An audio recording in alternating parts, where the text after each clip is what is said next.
How's it going, everyone? This is Sir Flash, and it's finally time to get this thing started. But where do we even begin? Well, from the very beginning. But the first ever Dreamcast shoot 'em up might just surprise you. Yep.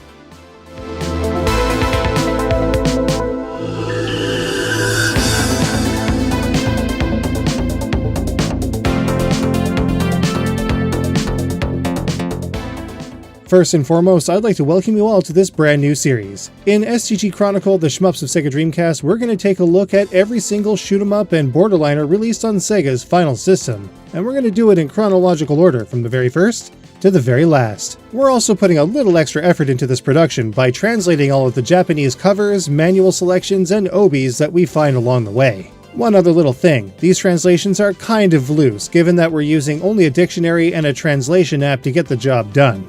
But I think we've done a pretty good job with it. So without further ado, let's take a look at the very first shoot 'em up on the Sega Dreamcast. It's, in a dating sim. Alright, stay with me here. This dating simulation game, Kita-A White Illumination, was developed by Red and released on March 18th, 1999 by Hudson, and it has a hidden time attack score-chasing shoot 'em up that's pretty easy to get to. But first, the game. Kita-A White Illumination's cover is subtle and nuanced, featuring the female cast of the game. The rear of the manual informs players of where to find more information on Kita-A through various forms of media. Thanks to this fairly extensive manual, Kita-A also has a thicker case than most other Dreamcast titles. Kita-A's OB is plain and utilitarian with standard text and comparatively few features in its information panel. It does not support VGA. Kita-A also features interior art, which is uncommon in Japanese Dreamcast games. It has staff information and a pleasing color scheme. On the back panel, screenshots, story bits, and some information on the CBS system can be found along with the same information panel as the OB. Kita-A's disc follows the design of the game's front cover with a plain white label, blue stenciling, and blank sections that let the disc's silver peek through. As is the case with most if not all Japanese manuals, Kita-A has a full-color booklet that is jam-packed with information regarding the story, all of the game's main systems, main and supporting character information, and even real-world locations. Of course, there's also a section on our main focus with this unlikely title, a shmup called Guardian Wing.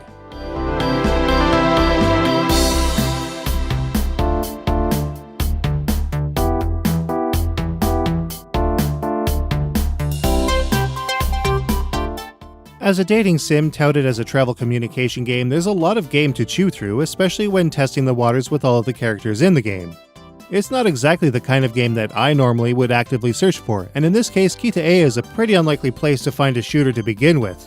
But it was even more surprising to find out that Guardian Wing was the first scrolling shoot 'em up, however short, to be released on the Dreamcast. But with that said, just how does one get to this hidden Hudson shooter? Well, you've come to the right place.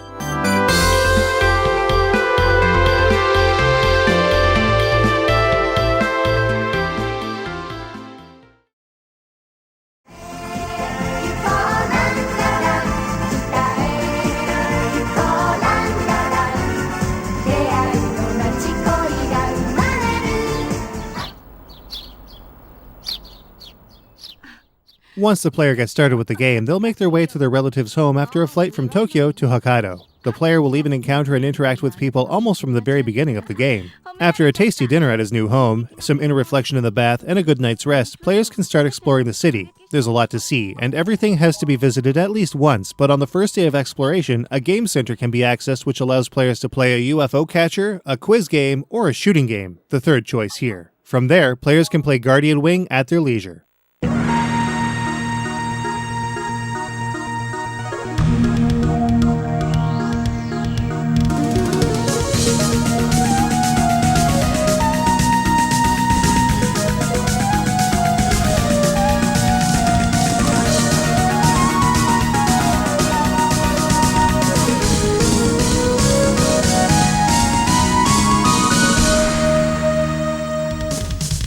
Guardian Wing is a 2-minute timed score attack that plays similarly to Star Soldier in a lot of ways, especially taking the player's shot pattern into account. Some power-ups exist, and the player has a shield that can save them from biting it right away, but the player's ship is also extremely fragile, and with just one life, game over can happen faster than players may expect. Defeating certain enemies will build up EX time, which engages when the main timer reaches 0. Guardian Wing is very basic, but it's definitely a part of the Dreamcast shooting library that genre completionists will definitely still want in their set. Warning, warning, warning.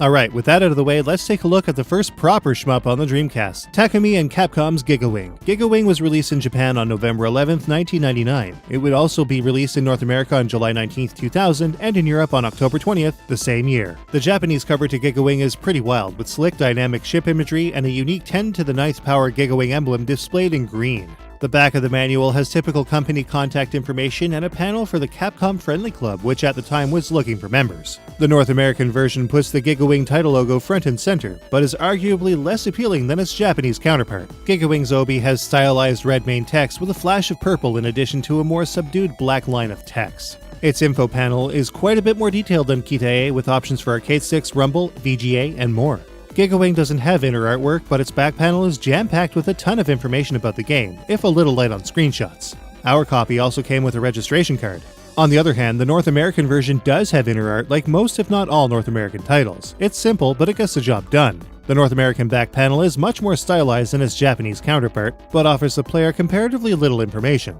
The Japanese disc for Giga Wing is one of the more striking ones we have, with Shinosuke's Raijin emblazoned in hot pink against a fuchsia backdrop with subtle silver accents about the disc. But the North American one has a rather messy silk screening job in drab blue-gray that looks comparatively terrible. The Japanese manual in Giga Wing should come as no surprise to anyone. Full color with a huge amount of character information, game mechanics, and so forth. It's all very vibrant and the kind of stuff we wish could have made the leap to North America as well. That said, the information within it more or less has been translated very well to the North American manual.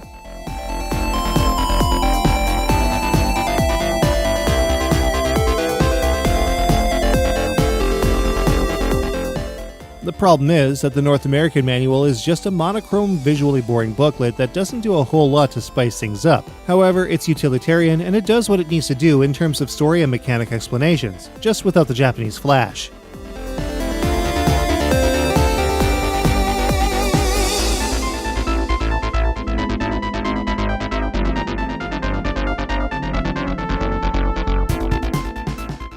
At the time of its release, Giga Wing actually got mediocre reviews, though it did manage to secure a decent cult following. We reviewed Giga Wing in episode 87 of Bullet Heaven alongside its sequel, and we were a bit disappointed with its overall performance, giving it a modest 3 out of 5. Mostly for its input-lag control, which is absolutely there, even when playing on a CRT screen. And generally simple gameplay outside of the flawed reflex system, which could have worked way better with better response times. Still, Giga Wing makes up a big part of the Dreamcast shooting library and will definitely be a must when completing the Dreamcast shooting game set. Giga Wing is also the first of only a handful of officially released 2D shooting games that saw release to the system, which, as we'll see, would end up being a pretty uncharacteristic thing throughout the system's supported life.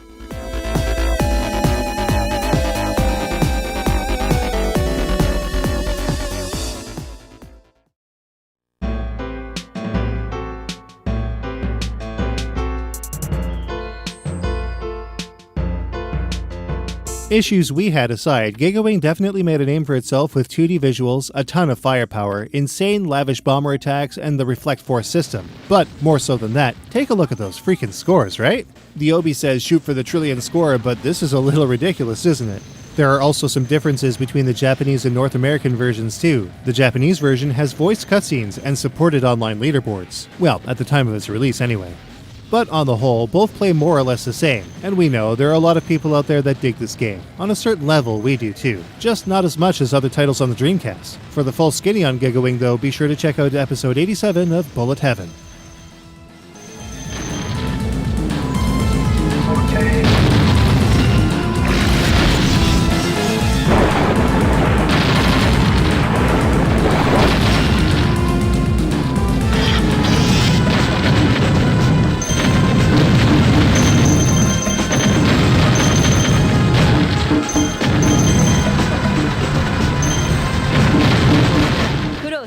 ないね。ちゃっちゃと終わらせて気ままに過ごせる日も近いってもんさ。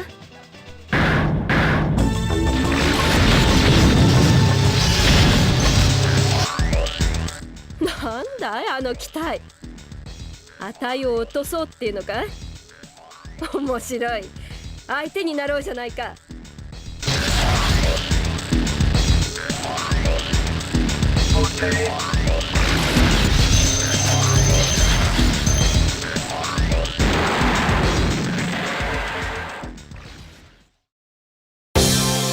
If ever there was a game that I was excited to get for my Dreamcast, it was definitely Bang-I-O. Originally released in 1999 on the Nintendo 64 in Japan, an alternate enhanced version made it to the Dreamcast on the 12th of December 1999. It would also see release in Europe on October 20th, 2000, and in North America on March 21st, 2001. Bang-I-O's Japanese front cover is super in your face, with a new Bang-I-O model charging at the camera's viewpoint with a high-value Space Melon in hand. The rear cover of the manual is very plain though, with a simple brushed metal look and sparse company contact info. The North American cover is perhaps a smidge better, with the later Dreamcast border present and protagonists Ricky and Memi in tow. Bang-I-O's obi is simple. Basic dark blue text entices the player with the promise of thrilling action, while the rear info panel informs the player of its core compatibilities. It does not support VGA. Once again, there is no inner art to Bang-I-O in Japan, and its rear panel is very Bang-I-O. It is almost entirely screenshots with character art at its center. We also received a registration card with the Japanese version. One need not wonder how an inner image might look though, as the North American version features a wild, loud image of Bang-I-O in a typical action-y pose. The rear cover is a little lame though. Nothing but a bunch of box quotes, a cramped description, and a small sampling of screenshots. Easily the coolest disc of these two, the Japanese disc is naturally a Space Melon. Admittedly, it's the thing that I like most about this version, and that's saying quite a bit. Meanwhile, the North American version is, once again, badly silk-screened with a shadowy monochrome image of Bang-I-O. Bleh. Bang-I-O is a game that has personality to spare, and it really shows in the game's manual. Once again, it is presented in full color with detailed explanations of the game's story, mechanics, and more. There are also all kinds of character portraits everywhere throughout the manual. There's never really a dull moment.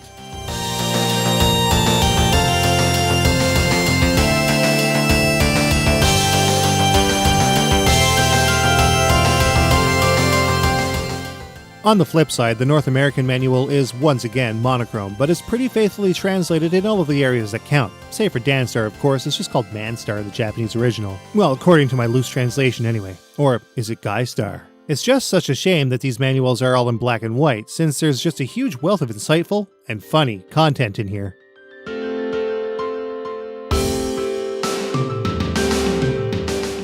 I'm going to be a Bang-I-O fan for life. With every version of the game in our library, I have indeed had the time of my life making billions of things explode. And while I actually prefer the N64 version to this one, the Dreamcast version differs in ways that still make it an amazing one to play, no matter the region. It's no small wonder that I'll still frequently fire it up from time to time. Bang-I-O is a landmark shooting game that has no real equivalent outside of its own titles, and it should be in every Dreamcast player's library.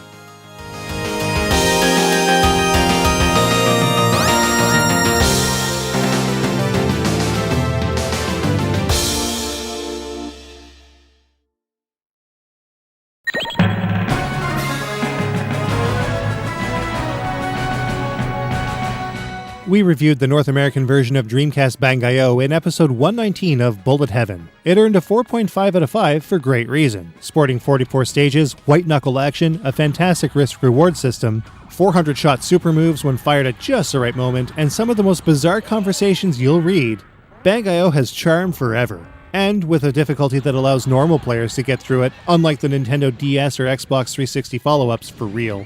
It's actually the most accessible Bang-I-O there is.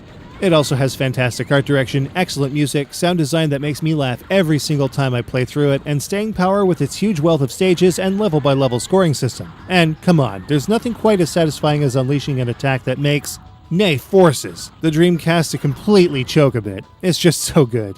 It's also worth noting that 5 high-score contest prize editions of the game from Treasure exist out there with a poster and signed telephone cards. The only notable difference are the Dreamcast Collections or Dorikore stickers on the case, a lack of an obi, and the additional items. The game and its manual and inserts are otherwise identical to the Japanese version.